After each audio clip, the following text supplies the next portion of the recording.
Bismillahirrahmanirrahim. Assalamualaikum warahmatullahi wabarakatuh. Alhamdulillahirabbil alamin. Wassalatu wassalamu ala Rasulillah wa ala alihi wa sahbihi wasallam wa ba'd. Ma'asyar muslimin peserta RDK TV, semoga Allah Subhanahu wa taala senantiasa menjaga kita semua. Kembali pada siang hari ini kita akan melanjutkan pembacaan kitab kita, yaitu kitab Tawdihul Ahkam min Bulughil Maram yang ditulis oleh Al-Imam Abdullah bin Abdurrahman Al-Bassam. Dan pada siang hari ini kita telah masuk di bab yang ketiga, bab Ats-Tsalits, babu Ats-Tsalitsu, yaitu bab izalatin najasah wa bayaniha, bab menghilangkan najis serta penjelasannya. Ini adalah bab ketiga pada Kitabu At-Taharah dalam pembahasan bersuci. Baik, kita masuk ke hadisnya, hadis yang ke-22. Hadis yang ke-22 dalam kitab ini. Qala al-muallif rahimahullah, wa an Anas bin Malik radhiyallahu anhu qala su'ila Rasulullah sallallahu alaihi wasallam 'anil khamri tuttakhadhu khalla faqala la, akhrajahu Muslim wa Tirmidzi wa qala hasan sahih. Hadis yang ke-22, hadis yang diriwayatkan dari sahabat yang mulia Anas bin Malik radhiyallahu anhu. Beliau mengatakan, Rasulullah sallallahu alaihi wasallam ditanya tentang khamar yang dijadikan cuka. Rasulullah sallallahu alaihi wasallam menjawab, tidak. Hadis ini diriwayatkan oleh Imam Muslim dan Imam At-Tirmidzi. Imam At-Tirmidzi mengatakan hadis ini hasan sahih. Adapun hal-hal penting dari hadis ini atau faedah yang bisa kita petik dari hadis ini, yang pertama adalah khamar diharamkan. Meracik khamar agar menjadi cuka tidak dibolehkan sekalipun dengan memindahkannya dari tempat yang teduh ke panas terik matahari atau sebaliknya. Inilah pemahaman dari redaksi hadis, dijadikan cuka. Sementara menurut mazhab Syafi'i, menurut pendapat yang sahih bahwa khamar bisa suci dengan memindahkannya dari tempat yang teduh ke panas terik matahari kepada panas terik matahari atau sebaliknya. Semua dalam Syarah An-Nawawi atas Sahih Muslim. Kedua, apabila khamar menjadi cuka, maka ia tetap tidak dibolehkan. Bahkan keharamannya masih tetap ada. Ini dikuatkan oleh hadis yang diriwayatkan oleh Abu Daud dan At-Tirmidzi bahwa ketika khamar diharamkan, Abu Talha bertanya kepada Nabi tentang khamar milik anak-anak yatim yang ada padanya. Apakah ia boleh mengubahnya menjadi cuka? Namun Rasulullah sallallahu alaihi wasallam memerintahkan untuk membuangnya. Ketiga, adapun apabila khamar berubah menjadi cuka dengan sendirinya tanpa proses, maka hal ini dibolehkan karena unsur yang memabukkan telah hilang.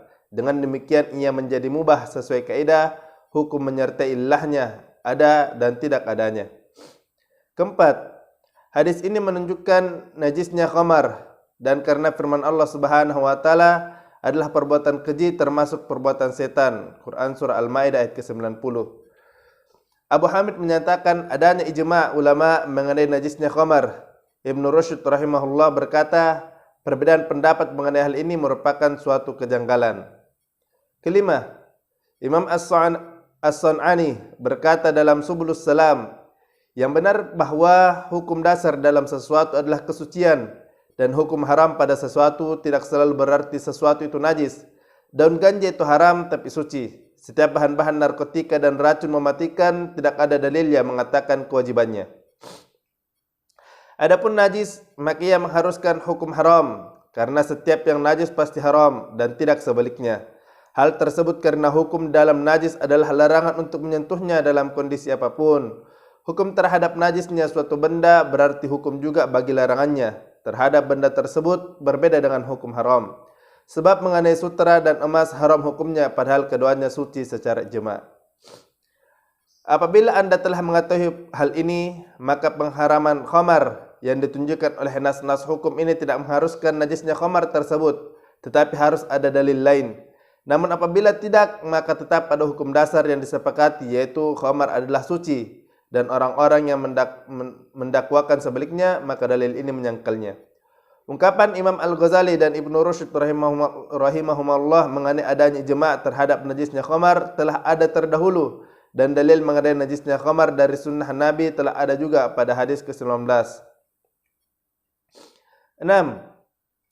Para ulama berbeda pendapat mengenai apakah najis dapat menjadi suci dengan terjadinya perubahan. Maksudnya, najis tersebut berubah dari satu kondisi kepada kondisi yang lain. Abu Hanifah dan Zahiriyah berpendapat bahwa najis dapat menjadi suci dengan terjadinya perubahan. Pendapat ini adalah riwayat dalam madhab dua imam, yaitu Imam Malik dan Imam Ahmad. Pendapat ini dipilih oleh Syekhul Islam Ibnu Taimiyah rahimahullah. Mayoritas ulama berpendapat bahwa najis tidak dapat menjadi suci dengan terjadinya perubahan. Ini adalah pendapat imam madhab yang tiga, Imam Malik, Syafi'i, dan Ahmad. Dalil mereka adalah bahwa Nabi Muhammad SAW melarang memakan hewan pernakan najis dan meminum susunya karena ia memakan sesuatu yang najis. Syekhul Islam Ibnu Taimiyah rahimahullah berkata bahwa hal tersebut suci apabila tidak ada bekas najisnya pada rasa, warna, dan baunya, karena Allah membolehkan yang baik-baik dan mengharamkan yang buruk-buruk. Hal tersebut mengikuti sifat-sifat benda dan realitasnya. Apabila khamar telah kembali menjadi cuka, maka ia masuk ke dalam kategori makanan yang baik. Syekh Muhammad bin Ibrahim Asy-Syaikh berkata, perubahan pada benda yang najis dapat mensucikannya. Ini adalah pendapat yang sahih dan dalilnya sudah jelas. Ketujuh, perbedaan pendapat di antara para ulama. Para ulama sepakat bahwa air yang suci dan mensucikan dapat menghilangkan najis. Mereka berbeda pendapat mengenai benda cair lainnya dan benda padat yang dapat menghilangkan najis. Abu Hanifah dan para pengikutnya berpendapat bahwa najis dapat suci di tempat apapun dengan sesuatu yang suci yang dapat menghilangkan substansi najisnya, baik ia benda cair maupun benda padat. Tiga imam madhab yang lain berpendapat bahwa tempat yang terkena najis tidak bisa menjadi suci kecuali dengan air yang suci, kecuali bersuci dengan batu saat tidak ada air. Ibnu Rushd berpendapat bahwa sebab perbedaan ulama adalah apakah yang dimaksud dengan menghilangkan najis dengan air berarti menghilangkan substansi najisnya saja. Maka sama saja dalam hal ini segala sesuatu yang dapat menghilangkan benda najis dengan air atau air memiliki kelebihan khusus yang tidak dimiliki selainnya. Abu Hanifah berdalil dengan hadis dan athar dalam hal ini. Di antaranya hadis riwayat Abu Daud dari Abu Hurairah, Nabi SAW bersabda, "Idza wati'a ahadukum bina'lihi al-adha fa inna at-turaba lahu tahur." Apabila salah seorang di antara kalian menginjak kotoran dengan kedua sandalnya, maka debu dapat mencucikannya. Juga hadis riwayat At-Tirmidzi dalam kitab Sunannya dari hadis Ummu Salamah. Dia mengatakan kepada Nabi SAW, "Sesungguhnya aku adalah seorang perempuan yang banyak bergerak dan kerap berjalan di tempat yang kotor." Lalu Rasulullah SAW berkata kepadanya, "Yang setelahnya dapat mensucikannya." Juga terdapat hadis-hadis dan asar sahabat yang lainnya. Hadis ini tidak dikomentari oleh Abu Daud dan Al-Mundhiri. Al-Qadi Abu Bakar Ibnu Arabi rahimahullah berkata, hadis ini yang diriwayatkan oleh Imam Malik sahih, sekalipun ulama lainnya tidak memandangnya sebagai hadis yang sahih. Riwayat lainnya dari Imam Ahmad menggunakan pendapat ini. Ibnu Aqail dan Syekh Taqiyuddin juga memilih pendapat ini. Syekh Abdurrahman As-Sa'di berkata, pendapat yang sahih mengatakan bahwa najis apabila hilang bentuknya dengan sesuatu apa saja maka ia menjadi suci. Demikian pula apabila sifat-sifat najis yang buruk telah berpindah dan berubah menjadi sifat-sifat yang baik, maka menjadi ia suci dengan itu semua. Karena najis selalu berhubungan dengan kotoran, ada dan tidaknya. Ini yang bisa kami bacakan, lebih dan kurangnya mohon dimaafkan. Subhanakallahumma bihamdik, asyhadu an la ilaha illa anta, astaghfiruka wa atubu ilaik. Astaghfiruka wa atubu ilaik. Wa sallallahu ala nabiyyina Muhammad wa ala alihi wa sahbihi wasallam. Wa akhir da'wana alhamdulillahi rabbil alamin. Assalamualaikum warahmatullahi wabarakatuh.